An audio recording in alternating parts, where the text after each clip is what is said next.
کمال دیکھ رہا ہوں، ایک جھوٹ چھڑوایا ہے تو رب کریم نے مجھے سارے تقوی عطا فرما دی۔ یہاں تو جھوٹ کے پلندے پیروں نے ڈیوٹیاں لگائی ہوئی ہے مریدوں کی، جاؤ کرامتیں بیان کرو، سناؤ، فیس بک پہ دو، جیڑے محرم راز حقیقت دے اور راز حقیقت کھول دے نہیں، اے جنہ ویکھیا نہیں ہو کرن گلاں، جنہ ویکھ لیا ہو تے بول دے ہی نہیں۔ یہ جھوٹ کا پلندہ لے کر کے تو پھر رہا ہے، اس کو سنبھال کے رکھ۔ سچائی انسان کو جوان رکھتی ہے، سچائی آدمی کو بڑا کرتی ہے، سچائی اس کے رشتے قائم رکھتی ہے۔ میرے نبی کریم علیہ السلام نے سچ کا درس دیا، سچی بات کا حکم کہا، فرمایا سچ بولو۔ حضرت مالک بن دینار رحمت اللہ علیہ ارشاد فرمایا کرتے تھے کہ سچائی اتنی بڑی چیز ہے کہ سچائی کو تو آگ نہیں جلاتی، فرمایا کرتے تھے سچائی کو تو مٹی نہیں کھاتی، فرمایا کرتے تھے سچائی کو تو دریا نہیں ڈبوتا۔ لوگوں نے پوچھا دلیل، فرمانے لگے میرا ایک دہریے سے مناظرہ ہو گیا، لوگ بہت سارے اکٹھے ہو گئے، جب بات ذرا آگے بڑھی تو دہریہ مانتا نہیں تھا، میں دلائل دیتا، وہ بھی مجھے دیتا۔ سادے لوگ بول پڑے، کہنے لگے حضرت جی ہم تھک گئے ہیں سن کے، رزلٹ بھی نکالے۔ تو فرماتے میں نے دہریے سے کہا چل رزلٹ نکال لیتے ہیں۔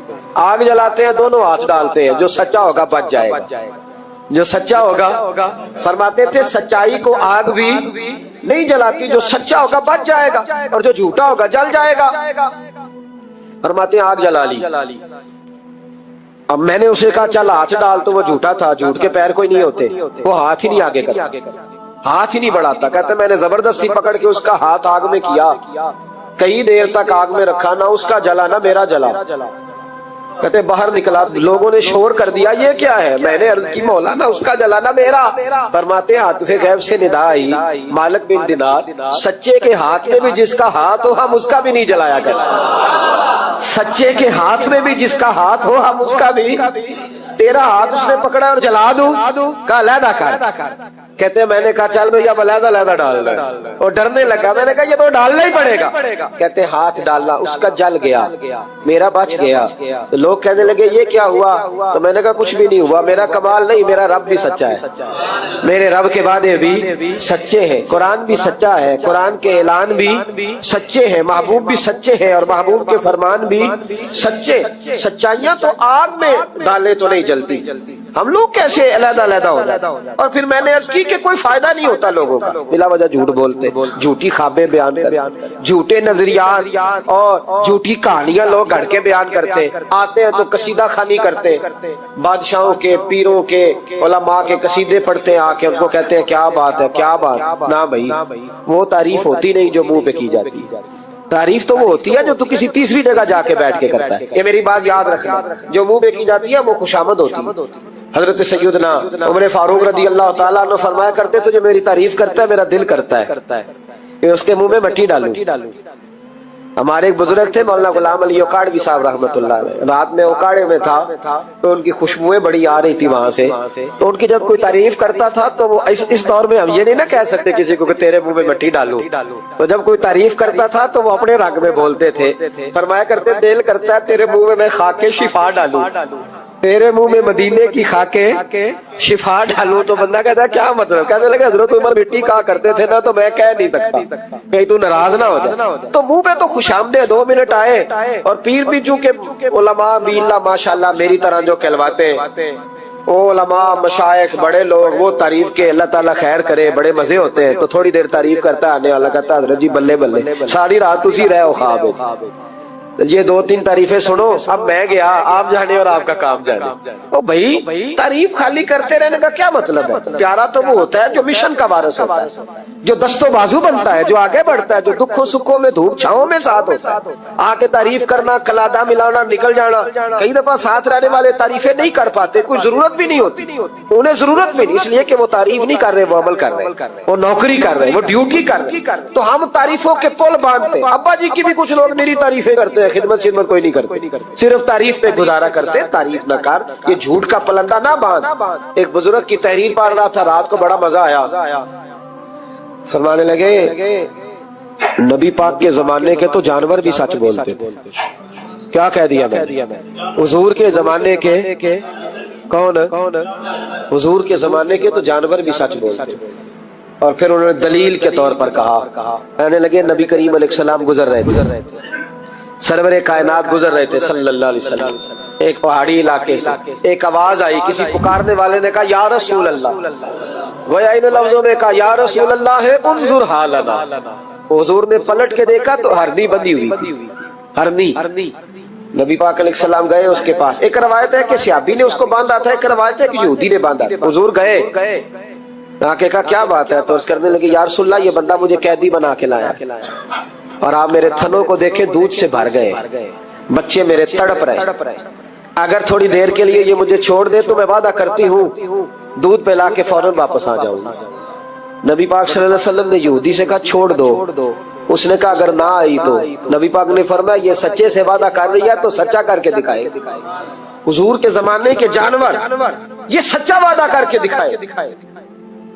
نبی پاک صلی اللہ علیہ وسلم نے اسے چھوڑ دیا، تو جانور کو جب آپ بندے ہوئے کو چھوڑتے ہیں تو بڑی تیز دوڑتا، تو اتنی تیز دوڑی کہ جنگلوں کے اندر اور پہاڑوں میں گم ہو گئی، نظر ہی نہیں آ رہی کدھر گئی۔ جب وہ گم ہو گئی تو وہ یہودی کہنے لگا وہ تو غائب ہو گئی، اس طرح گئی ہے کہ لگتا ہی نہیں تھا پلٹ کے آئے گی، یہ نہیں آئے گی۔ محبوب نے فرمایا نہیں یہ ضرور آئے گی، یہ سچ کہہ کے گئی ہے، یہ لوٹے گی۔ وہ یہودی کہتا جب میں نے کہا نا نہیں آئے گی تو واہ میرے محبوب تیری شان پہ بھی قربان جائے، کیا انداز ہے۔ حضور چارپائی پہ اس کے پاس بیٹھ گئے، فرمایا چل میں بیٹھتا ہوں بطور گارنٹڈ کے، میں بیٹھتا ہوں، آئے گی تو میں جاؤں گا، یہی بیٹھا ہوں۔ وہ کہتے حضور بیٹھے رہے، شام ڈھلنے لگی، میں نے کہا کوئی نہیں آئی، فرمایا فکر نہ کر آئے گی۔ کہتے تھوڑی ہی دیر گزری تو وہ لہراتی ہوئی آئی، وہ دوڑتی ہوئی آئی، پہلے آ کے اس نے حضور کے قدم چومے، سجدہ کیا، اور پھر وہ شکریہ ادا کر کے واپس گئی، جہاں رسی بندھی ہوئی تھی اس کے پاس جا کے بیٹھ گئی، کہنے لگی مجھے باندھ لو، میں وعدہ کیا تھا تو نبی کریم علیہ السلام نے فرمایا جا اسے جا کے باندھ، اس نے باندھ لیا تو حضور فرمانے لگے چل میرے ہاتھ بیچ دے۔ نرخ بازار محبت کا انوکھا ہو گیا، خود خریداروں میں شامل آ کے مولا ہو گیا، کہا بیچ دو میرے ہاتھ، میں خرید لیتا ہوں۔ اس نے عرض کی حضور نہیں میں نے نہیں بیچنا، کہا کیوں؟ عرض کرنے لگے یا رسول اللہ اسے نہیں بیچنا، میں نے اپنا بیچنا ہے، مجھے کلمہ پڑھا دے، انہیں مسلمان ہونا ہے، اور جب میں غلام ہوں تو میری ہر شے آپ کی ہے۔ میرے رسول پاک علیہ السلام نے اسے آزاد کر دیا۔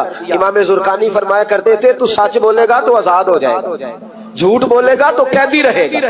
حضور نے اسے سچ کی برکت سے آزاد کر، الصدق ینجی، سچ تجھے نجات دلاتا ہے، سچ تجھے بچا لیتا ہے، سچائیاں انسان کو زندہ رکھتی ہیں۔ آپ دیکھ لیں اس ملک کے اندر کتنے سیاستدان آئے، پھر وہ گزر گئے، اللہ جانے کہاں گئے، بیوروکریٹس آئے گزر گئے، جو لوگ سچ بولتے ہیں وہ قائم رہتے ہیں، جن کے افکار میں سچائیاں تھیں، جن کے کردار میں گفتگو میں سچائیاں تھیں وہ موجود ہیں۔ زمانہ سارا گزر جائے گا لیکن حضرت خواجہ معین الدین اجمیری کا مزار چمکتا ہی رہے گا، دنیا کہیں سے کہیں پہنچ جائے پر بابا فرید الدین کی شان میں کمی آ سکتی نہیں۔ اور سارے لاہور میں جب سناٹا چھا جاتا ہے تو داتا علی اجمیری کے مزار پر اس وقت بھی قرآن پاک کی تلاوت ہو رہی ہوتی، جو سچ لے کے آئے اور جنہوں نے سچائیاں بکھیری، ان کا کمال یہ دیکھو کہ آج بھی وہ چمک رہے ہیں، سچائیاں باقی رہتی ہیں۔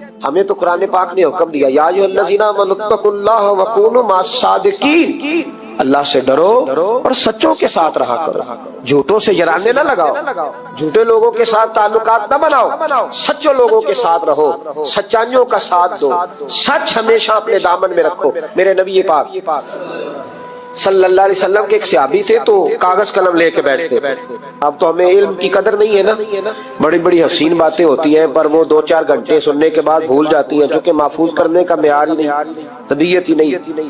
تو وہ صحابی جب حضور کی بارگاہ میں آیا کرتے تھے تو کاغذ قلم لے کے آتے، محبوب جو بھی ارشاد فرماتے لکھ لیتے۔ کچھ لوگوں نے ان سے کہا کہ یار حضور کی طبیعت مبارک کبھی جلال میں، کبھی جمال میں، کبھی خوش طبی میں، کبھی کسی طرح، تو ہر شے لکھ لیتا ہے، دیکھا کر جب حضور تربیت کے انداز میں اور لوگوں کو سمجھانے کے انداز میں واعظ و نصیحت کر رہے ہو اس وقت لکھا کر، جب کسی سے انفرادی گفتگو ہو رہی، صرف فقط ایک شخص پر فوکس ہو، ایک سے بات ہو رہی ہو، تو اب نہ لکھا کر۔ جب اجتماعی طور پر کوئی دستور کوئی منشور دیا جائے تب لکھا کر، تو ہر بات لکھتا ہے حضور، کبھی مسکرا کے بات کرتے ہیں کبھی جلال میں۔ اس نے کہا یار تیرا فلسفہ تو ٹھیک ہے، لکھنا چھوڑ دیا۔ کہتے ہیں اگلی شام میں بغیر کاغذ قلم کے آیا تو محبوب علیہ السلام نے فرمایا تیرے کاغذ پینسل کدھر ہے؟ تیرا کاغذ پینسل کدھر ہے؟ مجمع میں بیٹھے لوگ سمجھتے ہیں شاید سامنے والے کو اتنے لوگوں میں خبر نہیں، لیکن جو تاڑنے والے ہیں وہ قیامت کی نظر رکھتے ہیں، وہ خبر ہوتی ہے کہ کہاں کیا ہو رہا ہے۔ کس میرے حضرت صاحب فرمایا کرتے تھے ہم تو بات کرتے ہیں تو کئی دفعہ سمجھ آ جاتی ہے چہرے کا اثر دیکھ کے کہ اب یہ سوچ کیا رہا، اب یہ کیا اندر کھچڑی پکا رہا ہے، یہاں تک اللہ والوں کو سمجھ آتی۔ کہتے ہیں نبی پاک علیہ السلام نے جب پوچھا نا کاغذ قلم کہاں ہے تو میرے آنسو ہی نکل گئے۔ میں نے کہا اس کا مطلب ہے کہ میرے محبوب کی مجھ پہ نظر رہتی ہے کہ اس حال میں آتا ہے، کس طرح آ کے بیٹھتا ہے، کیا اس کا انداز ہے، حضور کو پتا ہے۔ فرماتے ہیں میں رو پڑا، کاغذ قلم کدھر ہے؟ عرض کی یا رسول اللہ صلی اللہ علیہ وسلم، کچھ لوگوں نے کہا تھا کہ حضور کبھی جلال میں کبھی جمال میں کبھی انفرادی گفتگو کرتے ہیں تو ہر شے لکھتا ہے، خاص موقع کے بعد و نصیحت لکھا کر۔ تو فرماتے ہیں میرے نبی پاک علیہ الصلوۃ والسلام نے فرمایا اکتب، تو لکھا کر۔ میں کسی حال میں بھی ہوں، کسی رنگ میں بھی ہوں، کسی موقع پر بھی ہوں، میرے منہ سے جو بھی نکلتا ہے حق اور سچ ہی نکلتا ہے۔ اتنی دولت اور شہرت کی محبت انسان کے باطن میں تباہی کرتی ہے۔ یہ چیزیں ہمیں جکڑ رہی ہیں تیزی سے، شہرت، اقتدار، چاہا جانا، گلی کا نام میرے نام پہ ہو جائے، محلے کا نام میرے نام پہ ہو جائے، برادری کا بڑا مجھے مان لیا جائے، فلانی شے میری، میں یہ ہوتا ہوں، میں وہ ہوتا ہوں۔ بھائی ان چیزوں کی تو جگہ ہی نہیں تھی تیرے دل میں، یہ کدھر سے آ گئیں؟ تیرے دل میں تو تیرے لیے تو نسخہ یہ تجویز کیا گیا تھا کہ تیری جان سے بھی زیادہ قریب رسول پاک ہے۔ تجھے تو صبح سے شام تک دیکھنا تھا کہ تو نے محبوب کی نعت کتنی پڑھی ہے، تو نے تو دیکھنا تھا دل میں تڑپ کتنی ہے رسول پاک کے لیے، حضور کی سنت کا، شریعت کا پاس کتنا ہے۔ صبح سے شام تک تو نے تو یہ سوچنا تھا کہ میں خدمت دین متین میں اپنا کردار کتنا ادا کر سکوں۔ تجھے زندہ رکھنا ہے، تیری روح کو اگر بچنا ہے تو وہ نبی پاک کی محبت سے بچے گی۔ مرکزی نقطہ فاضل بریلوی نے سمجھایا ہے ایمان کا، مرکزی نقطہ۔ سب لوگ کہتے ہیں دنیا میں صبح و شام دعائیں مانگی جاتی ہیں، یا اللہ با ایمان لے جانا، یا اللہ با ایمان لے جانا، یا اللہ با ایمان لے جانا، اللہ ایمان پہ خاتمہ کرنا۔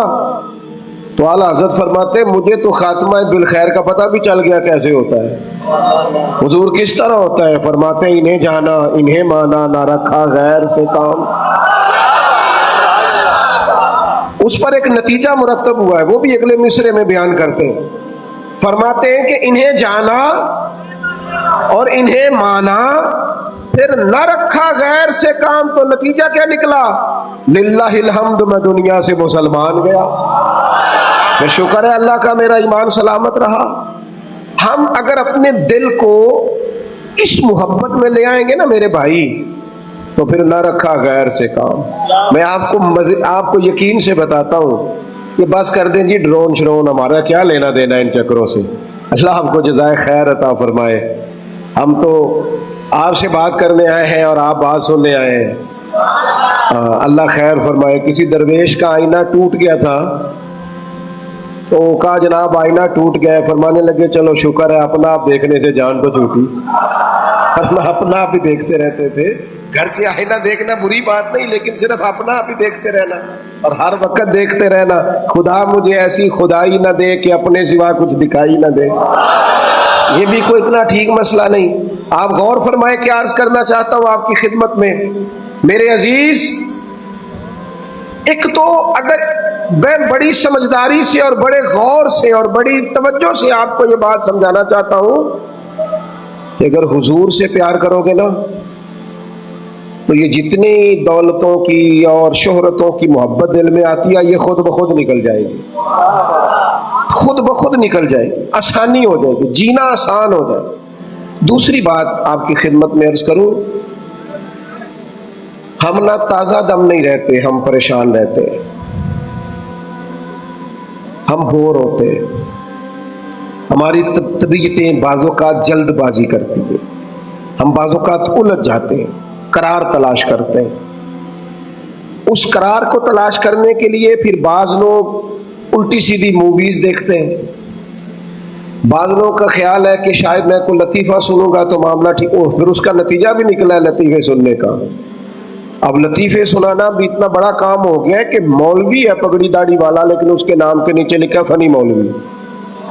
خدا کے بندے، یہ سنجیدہ اسٹیج ہے، دیندار لوگوں کا کرنے کا کام ہے. آپ کیا کر رہے ہیں؟ مولوی بھی فنی ہوتا ہے، 6 معنی دار ہے کہ ہمارا مزاج تھا ہر چیز شغل میلہ، ہر چیز ہنسنا الجھنا. میرے عزیز، ہم چونکہ سکون چاہتے تھے، کچھ نے ادھر ادھر کی مووی دیکھ لی، کچھ نے ہنس لیا، کچھ سیر کو چلے گئے، کچھ کا خیال تھا کھانے کھا لیں گے تو سکون آ جائے گا. یاد رکھنا ان چیزوں میں سکون نہیں ہے، ان میں تو آپ الجھتے جائیں گے. مزید تو سکون کہاں ہے، قرار کہاں ہے؟ اب کبھی صحابہ کی زندگیاں دیکھیں نا، حالات جس طرح کے بھی تھے نا، ان کو جو سکون ملتا تھا وہ رخ مصطفیٰ سے ملتا تھا. ان کی طبیعت پوری لگ گئی تھی کہ حضور علیہ الصلوۃ والسلام کی جو یادیں ہیں وہ دل کو تازہ کرتی. ان کا خیال تھا کہ بہار اگر کسی چیز کا نام ہے تو وہ ذکر مصطفیٰ ہے، یاد مصطفیٰ ہے اور دیدار مصطفیٰ ہے. اعلیٰ حضرت مفتی ہیں، فتویٰ دیتے ہیں. اعلیٰ حضرت مفسر قرآن ہے، کنز الایمان بذات خود ایک تفسیر ہے، ترجمہ ہی تفسیری ہے. اعلیٰ حضرت محدث ہیں. وہ جب احادیث مبارکہ کا حوالہ دیتے ہیں تو یوں لگتا ہے کہ جیسے بڑی گہری نظر ہے ان کی، راویان حدیث پر بھی، اصول پر بھی، اور حافظہ بھی مضبوط ہے حفظ حدیث کے لحاظ. ساری چیزیں ان کے پاس تھیں، لیکن وہ پتہ کیا کہتے تھے؟ کہتے تھے یہ جو میرا دل چمکدار ہے نا، اور یہ جو میری طبیعت ہلکی پھلکی ہے، اس کی وجہ یہ ہے کہ ان کی مہک نے دل کے غنچے کھلا دیے. یہ میں نہیں آپ کو تقریر سنا رہا، میں تو جذبات کا اظہار کر رہا ہوں. ان کی مہک نے دل کے غنچے کھلا دیے ہیں. تو کیوں غنچے کھلا دیے؟ کہتے میرے نبی کا کمال یہ ہے کہ وہ جس راہ چل دیے ہیں کوچے بسا دیے. وہ جس راہ بھی چل دیے ہیں کوچے، حضور پر تھوڑا گزر جائے تو کام ہو جاتا ہے.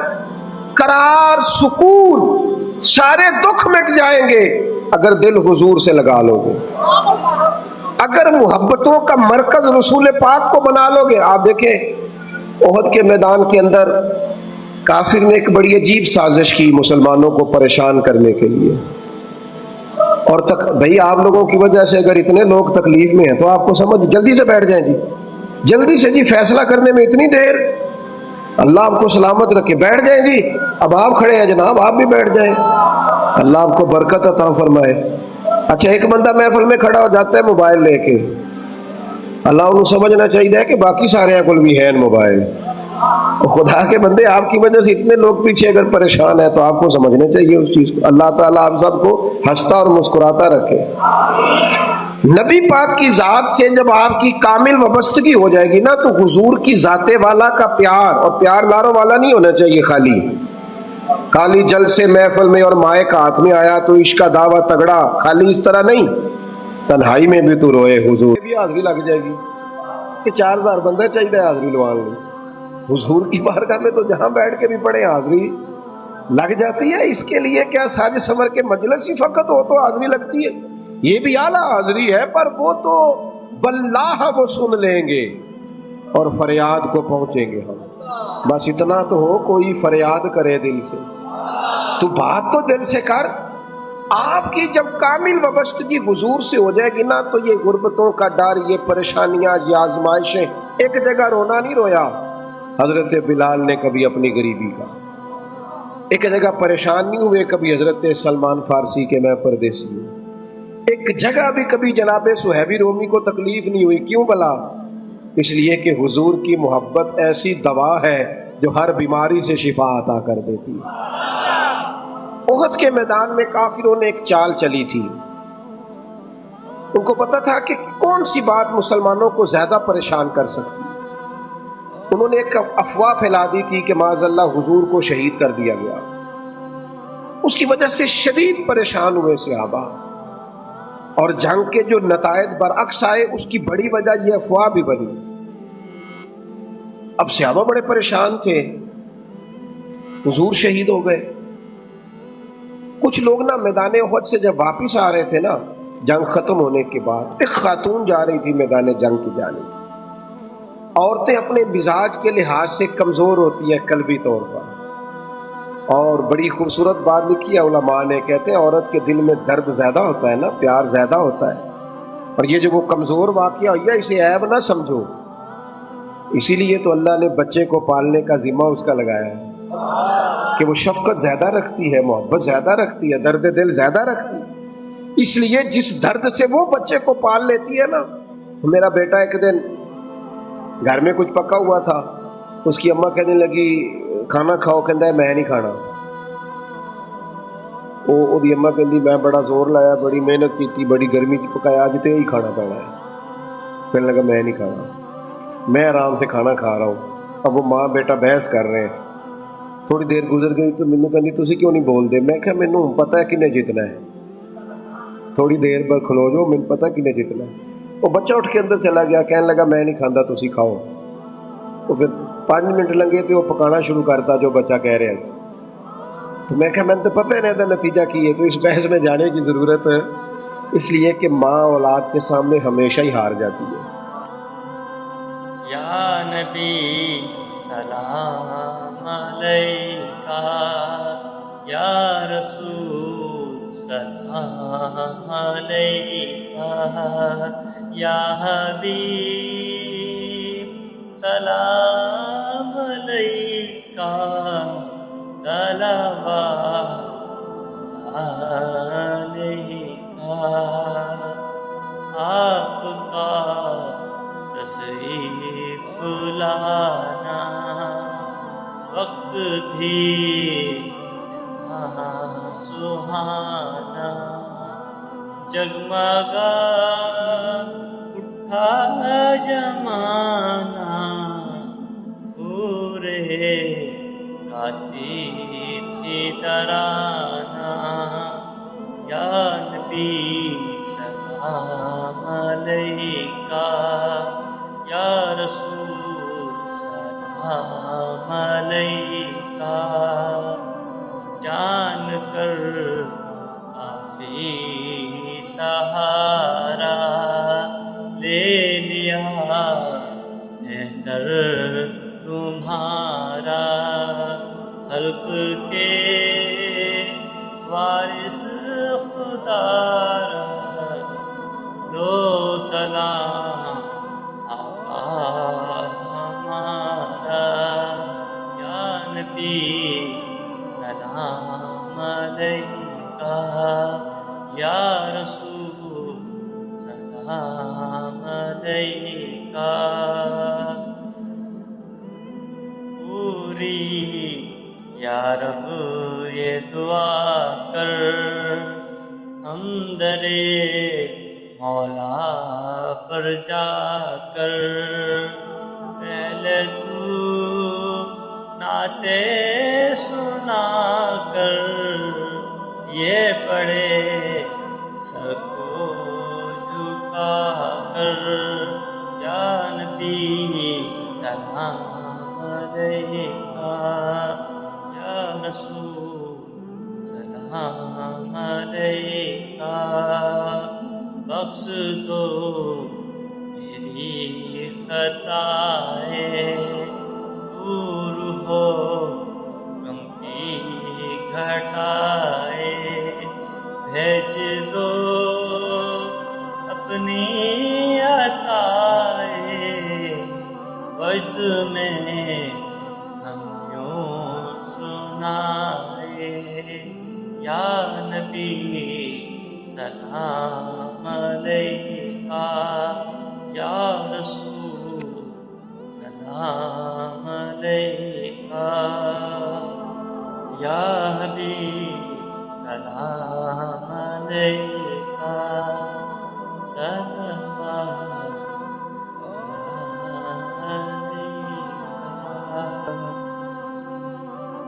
مسند امام احمد بن حنبل 14 جلدوں میں ہے مارکیٹ میں، اور مجھے تو خیر پسند ہی بڑی ہے.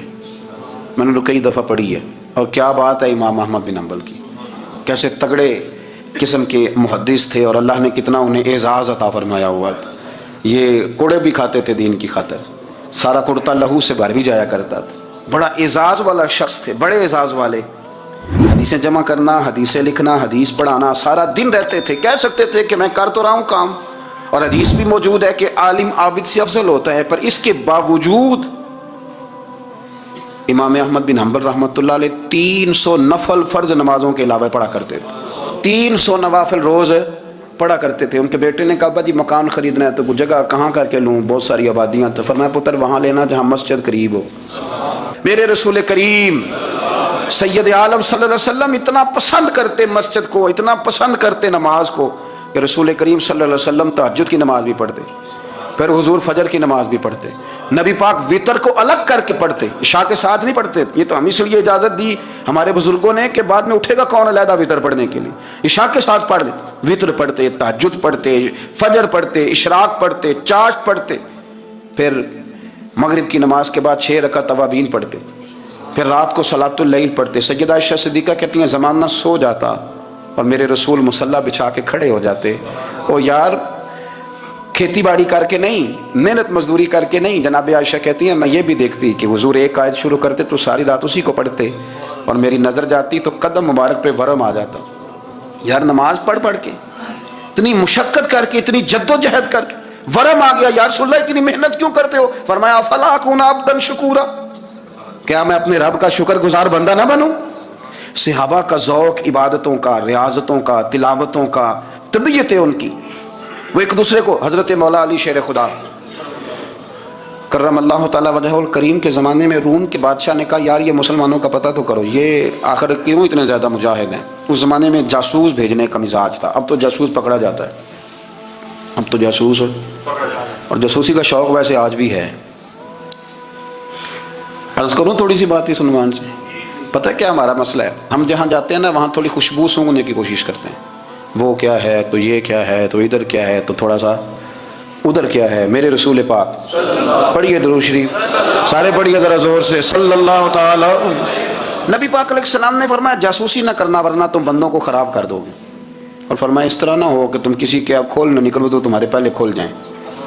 یہ جو ذوق ہے نا یہ ختم کریں, چھوڑیں. مطلب آپ کس چکر میں پڑے ہوئے ہیں, اتنی زیادہ توجہ کرنے کی کیا ضرورت ہے. نیک کام سے کام رکھیں, اس میں بندہ تھوڑا سا نا آسان رہتا ہے. یہ جو بہت زیادہ ٹٹولنے والے لوگ ہوتے ہیں نا وہ بیچارے پھر عمر ٹٹولتے ہی گزار دیتے ہیں, اس لیے کہ مزاج ہی بہت پکا ہے. بوری کا منہ کھول کے اندر تک ہاتھ ڈالنا, تو پھر کئی دفعہ سامنے سے بچھو بھی لڑ جاتا ہے, خرابی ہوتی ہے. تو جاسوسی کی جاتی تھی. اس نے بھی جاسوس بھیجے, کیونکہ قبیلوں کے لوگ تھے, کچھ مسلم کچھ کافر, پہچانے نہیں جاتے تھے لوگ. تو کچھ لوگ اس نے بھیجے, انہوں نے آ کے نا تحقیق کی, ریسرچ کری کہ آخر ماجرا کیا ہے. تو واپس جا کے انہوں نے رپورٹ دی نا روم کے بادشاہ کو. اس رپورٹ کا ایک جملہ بڑا شاندار ہے. وہ کہنے لگا بادشاہ ہمیں مسلمانوں کی کوئی سمجھ نہیں آئی, ہمیں کوئی سمجھ نہیں آئی. انہوں نے کہا کیوں نہیں سمجھ آئی؟ کہنے لگے یار عجیب بندے ہیں, جب رات مصلے پہ بیٹھتے ہیں تو یوں لگتا ہے ان کا دنیا سے رشتہ ہی کوئی نہیں, کوئی کسی کو نہیں جانتا. کوئی اپنے دکھ سنا کے رو رہا ہے, کوئی اپنی بات کر کے رو رہا ہے, لگتا ہے کہ ان کا کوئی رشتہ ہے ہی نہیں جب مصلے پہ بیٹھتے ہیں. اور فرمایا جب سویرے یہ جہاد کرنے نکلتے ہیں تو لگتا ہے ان سے زیادہ دلیر ہی کوئی نہیں. حالانکہ جو مسلوں پہ رونے دھونے کے لوگ ہوتے ہیں وہ کئی دفعہ جہاد میں کام نہیں کرتے, لیکن عجیب لوگ ہیں کہ رات کے راہب ہیں, دن کے مجاہد ہیں, کوئی سمجھ نہیں آتی. میرے عزیز ان لوگوں نے مصلی آباد کر کے رکھا, تلاوتیں ان کا ذوق رہی, منظر روز پڑھنا, اسباق پڑھنا, وظائف پڑھنا, یہ ان کا ذوق رہا. اعلیٰ حضرت بریلوی رحمت اللہ نے 1000 کتاب لکھی ہے, لیکن الوظیفۃ الکریمہ کے نام سے جو وہ صبح و شام وظائف پڑھتے تھے وہ الگ انہوں نے ان کو بیان کیا. پابندی کے ساتھ اپنی اللہ اللہ کرتے تھے. شیخ شہاب الدین سہروردی رحمت اللہ علیہ اس پر ایک بندے نے اعتراض کیا. اس نے کہا جی آپ کس قسم کے صوفی ہیں, مرید بیٹھے ہیں اور آپ وہاں نفل پڑھ رہے ہیں.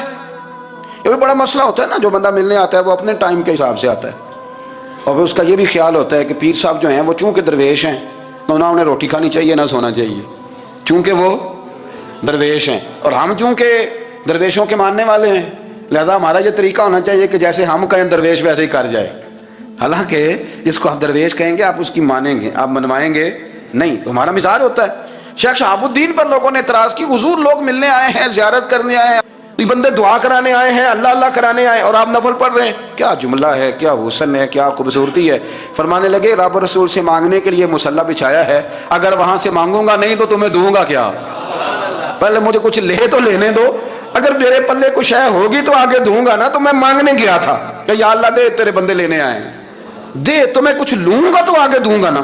لیکن ہمارا یہ سٹیٹس، یہ مزاج، یہ شعور نہیں ہے۔ گپیں، کہانیاں، داستانیں، گفتگو، خطابت، واز، کیا بات۔ لیکن اگر کچھ کرنے کا کام ہو تو وہ نہیں ہم سے ہوتا۔ میرے نبی کریم علیہ الصلوۃ والسلام نے مصلی سے دل لگانے کا درس دیا، حضور نے توجہ دلائی، صحابہ اس ذوق کے حامل لوگ تھے۔